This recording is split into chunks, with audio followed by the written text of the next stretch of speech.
네, 대박 여러분 안녕하세요. 백진수입니다. 상하이. 네, 대박 여러분 이번 주 금요일 이제 시장이 마무리가 됐는데요. 이번 주 어떠셨나요? 네, 역시나 좀 정신없는 한 주였죠. 네, 시장이 일단 하락세 시장이다 보니까 또 이제 힘드실 수도 있고 또 중간중간 반등이 나오면 여러분들 또 희망을 갖기 마련인데 그러면 또 이제 어김없이 그 희망을 다시 짓밟아버리는 이런 시장이 계속 연출이 되다 보니까 이제 시장 대응하는데 많이 좀 어려움이 있지 않나 뭐 이렇게 좀 생각이 듭니다. 근데 이제 제가 이제 시황 부분에 있어서도 계속 이제 업로드 시켜드리고 라이브 방송 통해서도 말씀드렸다시피 아직까지 이제 시장에 대해서 우리가 이제 공격적으로 매수에 나설 시점은 아니다 말씀을 드리고 있죠.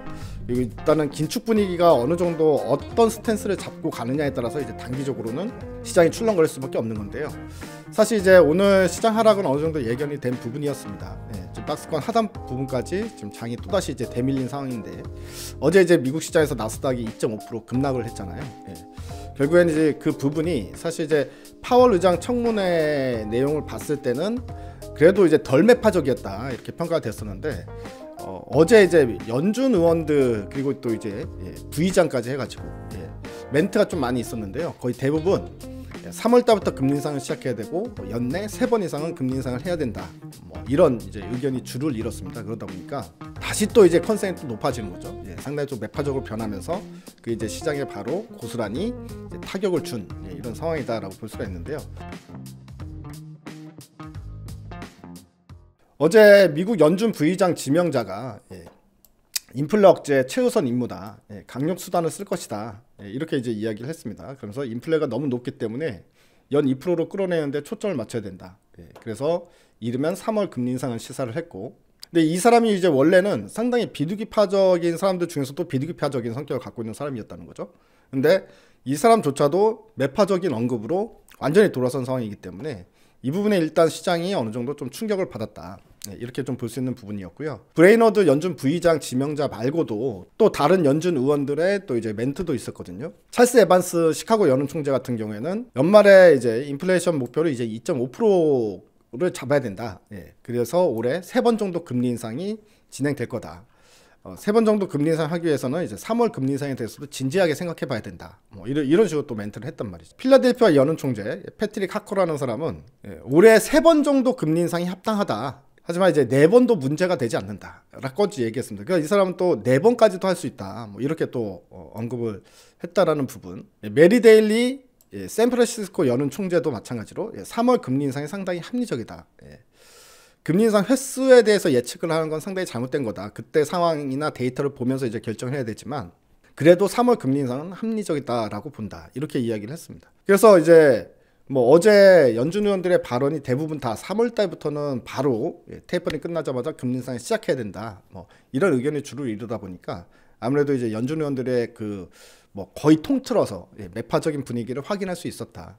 그래서 이제 3월 금리 인상의 지금 시장 컨센서스가 80%까지 높아졌습니다. 거의 3월 달부터 바로 금리 인상이 시작된다는 건 일단 기정사실화됐다라는 부분이고요.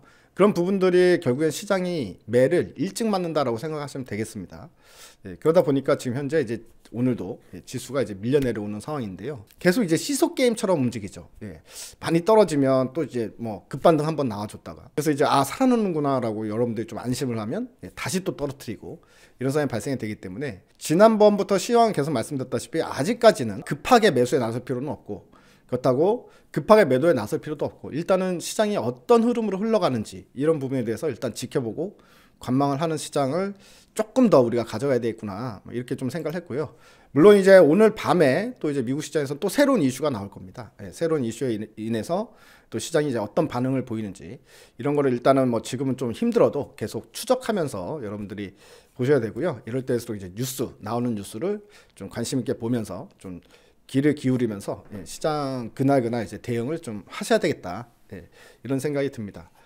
자, 그리고 지난번에 제가 줍줍할 종목들 이제 여러분들 올렸잖아요. 그리고 반응을 보고 반응이 좋으면 2부를 하겠다라고 계속 예고를 드리고 있었는데 일단은 지금 이렇게 시장이 빠졌을 때 줍줍하면 좋은 종목들 제 2탄을 오늘 좀 이렇게 진행을 해보려고 합니다. 자, 그런데 중장기 종목이잖아요. 그리고 시장이 떨어질 때마다 줍줍을 해야 되는 종목들이잖아요. 그렇기 때문에 우리 대박이님들께 제가 이제 이 종목들 알려드리기 전에 한 가지 유의사항을 먼저 좀 알려드리면 너무 급하게 매수에 나서실 필요는 없다. 예.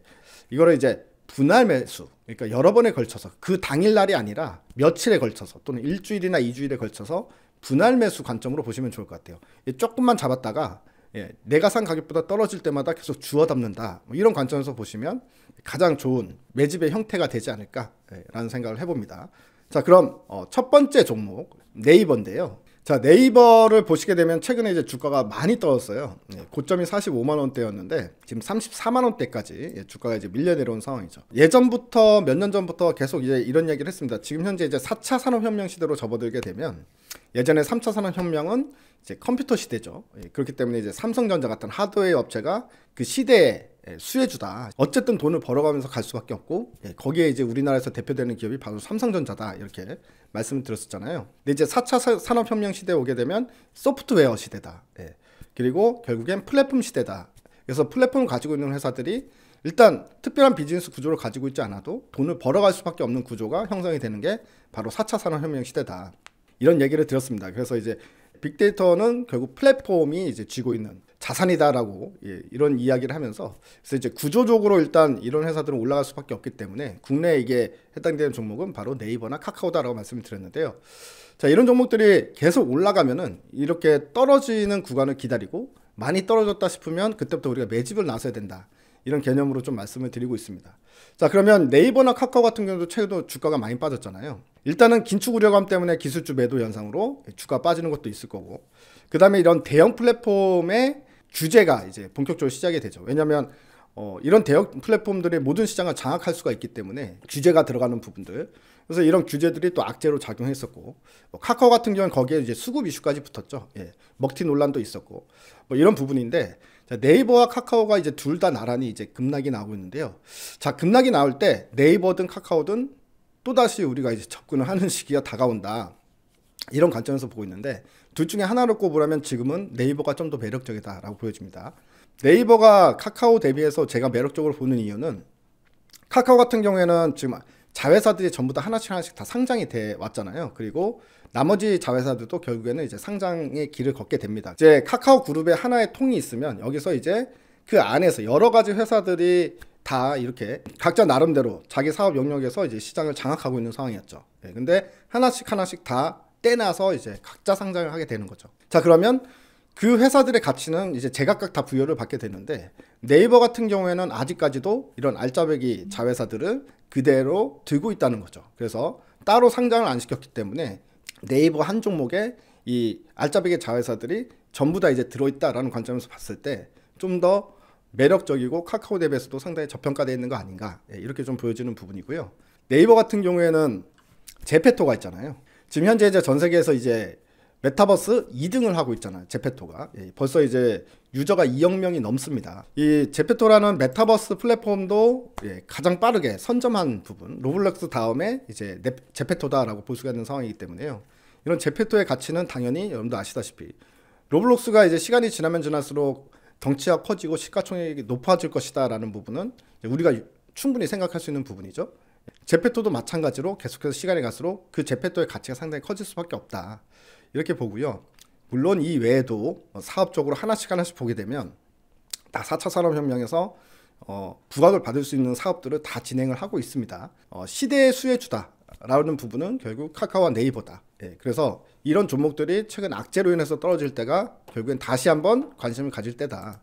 그러니까 주가가 너무 많이 오를 때는 이제 관심을 가지기가 힘든 상황으로 볼 수가 있는데, 주가 다시 떨어지면 이제 관심을 가질 수 있는 부분이고요.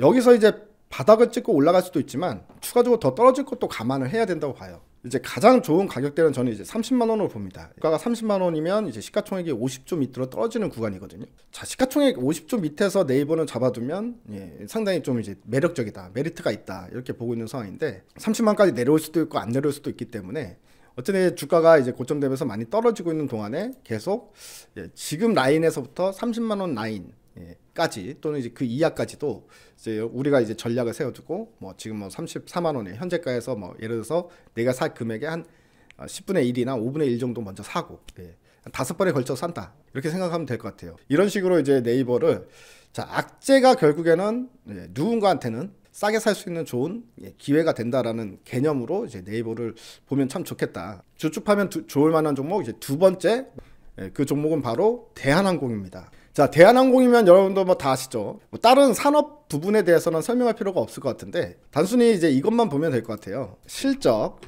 누구나 생각하듯이 대한항공의 올해 실적을 우리가 그냥 대충 예상을 해봤을 때 어떻게 됐을 것 같습니까? 상당히 폭망했을 거다라고 생각이 들죠. 왜냐면 이제 코로나 때문에 뭐 여행도 다 묶이고 뭐 발이 다 묶인 상태니까, 특히 항공주다 보니까 실적이 이제 폭망했을 거다. 누구나 이렇게 예상할 수 있는 부분이고요. 실질적으로 대한민국 지금 LCC 업체들 있죠? 항공업체들 대부분이 적자가 많이 나오고 있는 상황입니다. 당연히 이제 실적이 살아날 수 없는 상황이고, 올해 뭐 작년에는 이제 오미크론의 중심에 있었던 해였기 때문에. 자, 그런데 작년의 실적을 보면은 대한항공은 사상 최대 매출액과 사상 최대의 영업이익을 기록을 합니다. 2018년에 이제 매출액이 13조에 영업이익 6,700억 이렇게 달성이 됐고, 19년도에는 이제 영업이익이 1,700억이 나왔었는데요. 그리고 이제 코로나 직격탄을 맞았던 데는 이제 영업이익 1,000억으로 떨어졌습니다. 근데 작년의 실적을 보면은 8조 8천억에 영업이익이 1조 2천억이 나와요. 그러니까 이제 실적이 어마어마하게 좋아진 건데, 특히나 3분기 때 4천억이 넘었고 4분기 때 5천억이 넘었습니다.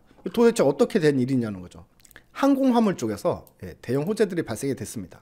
이 3분기 때부터 시장의 가장 큰 변화가 뭐였습니까? 공급망 이슈가 있었죠. 공급망 이슈가 있어가지고 뭐 예를 들어서 이제 뭐 컨테이너, 뭐 항만의 이제 컨테이너도 이제 선적이 돼 있고 이제 뭐 물건 배달도 힘들다.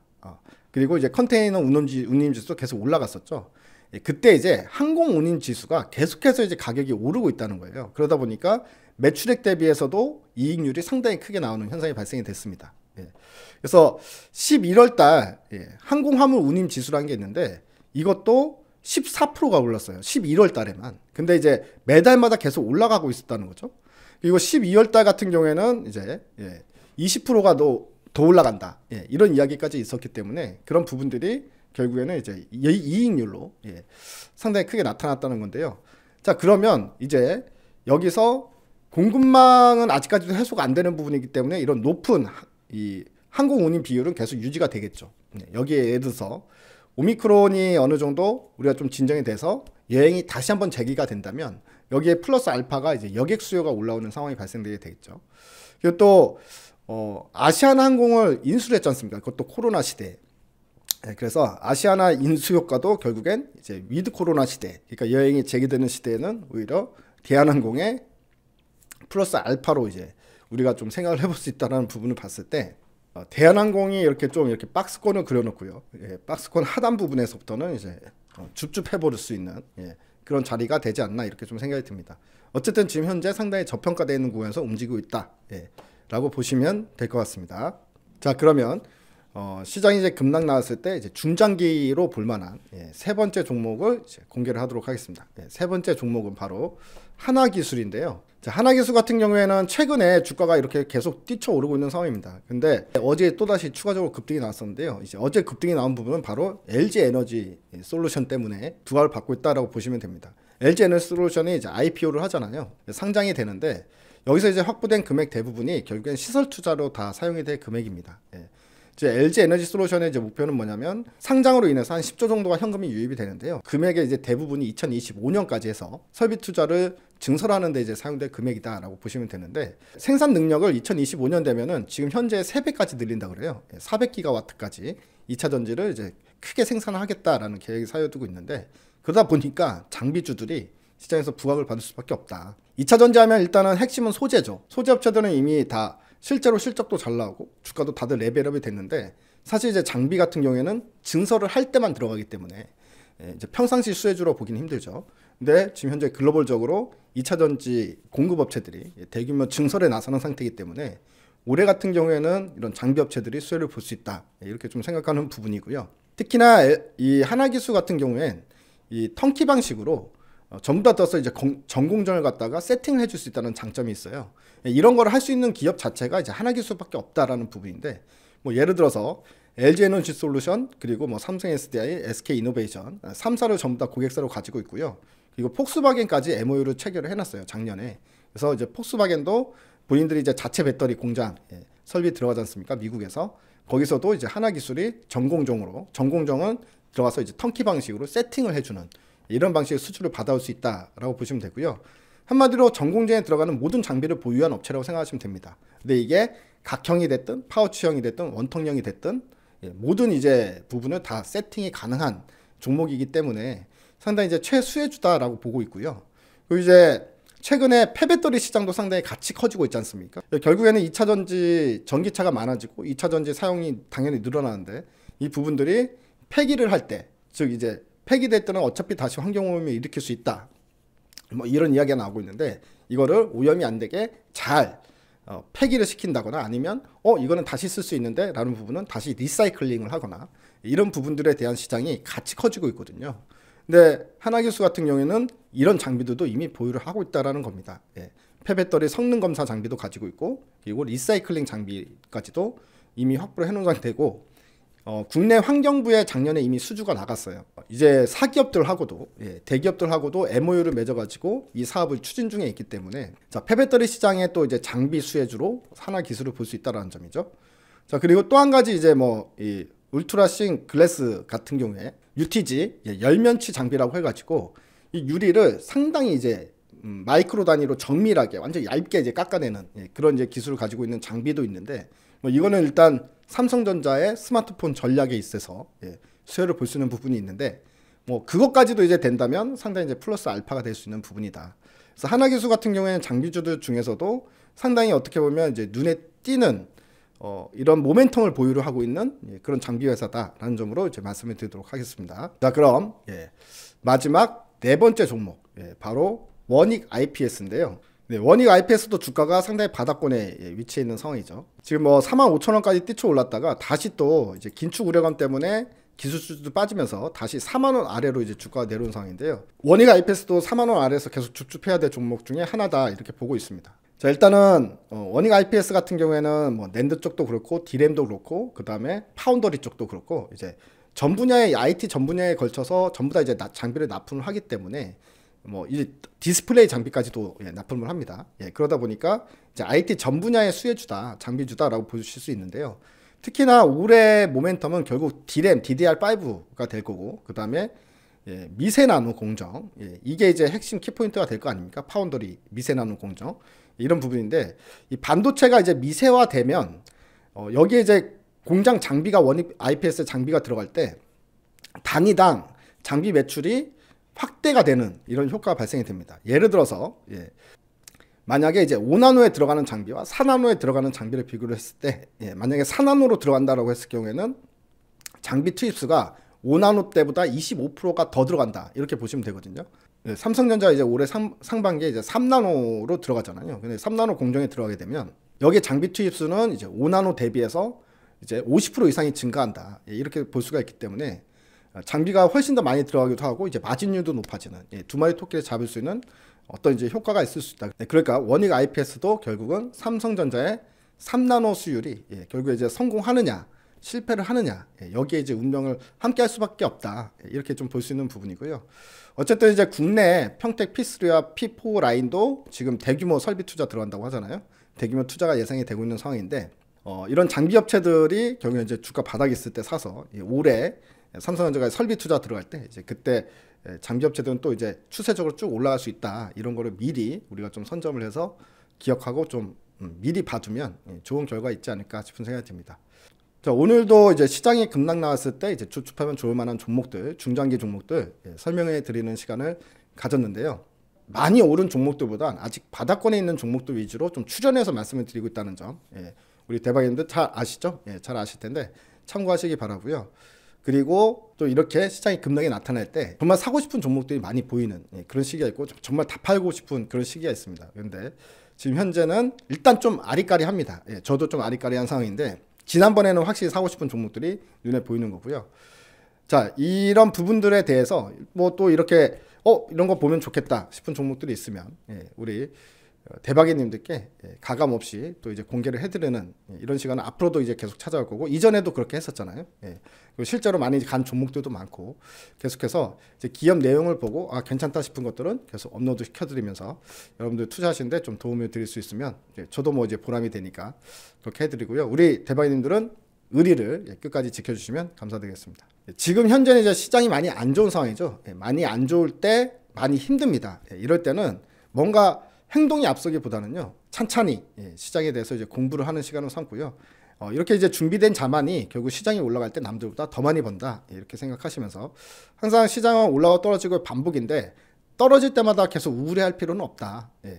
그냥 의연함을 가지고 냉정함을 가지고 떨어지면 떨어지는 시장도 인정을 하고 여기서 내가 어떻게 하는 게 최선인가, 또 올라갈 때는 내가 어떤 행동을 하는 게 최선인가, 그 순간순간 최선의 선택을 한다라고 생각하시면서 주식시장을 바라보면 좋지 않을까라는 생각을 합니다. 우리 대박이님들 모두 대박 나실 거니까요. 걱정하지 마시고 주말 푹 쉬시고 다음 주에 또 뵙도록 하겠습니다. 대박!